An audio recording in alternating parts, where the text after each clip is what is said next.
hatred, negativity in society, in community will give us nothing. नफ़रत, लालच, ego हमारे society में हमें सिर्फ गरीब बनाएगा। आदमी पैसे से अमीर नहीं बनता, आदमी सोच से अमीर बनता है। जब कोई किसी से अपना प्यार और दर्द को बांटता है, तभी वो ज़िंदगी में आगे बढ़ता है।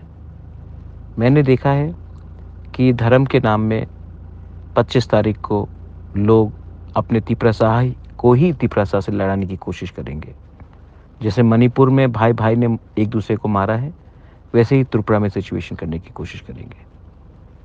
मैं जानता हूँ और मैं आपको एक ही चीज़ बोलना चाहता हूँ मेरे प्यारे तिपरासा लोग। ये लोग चाहते हैं कि हम लोग नाराज़ हो, ये लोग चाहते हैं कि हम लोग गुस्सा हो, ये लोग चाहते हैं कि हमारा जो टेंशन है और स्ट्रेस है वो बढ़ जाए। और जब हम लोग नाराज़ होंगे, गुस्सा होंगे, तो हम लोग कोई गलत कदम उठाएंगे।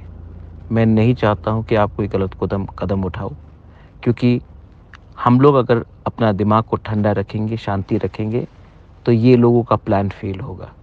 और हम लोग जानते हैं कि हमारे ठंडे दिमाग से, पेशेंस से, सोच समझ कर काम करने से ही ये लोग अनसक्सेसफुल होंगे। चॉइस आपका है। नाराज़गी से आप ही बीमार होंगे, शांति से वो लोग हारेंगे। आप जानते हैं आपको क्या साइड चूज़ करना है। Belaino Hambai, this is Bobagra sending a message of peace and love during the month of December.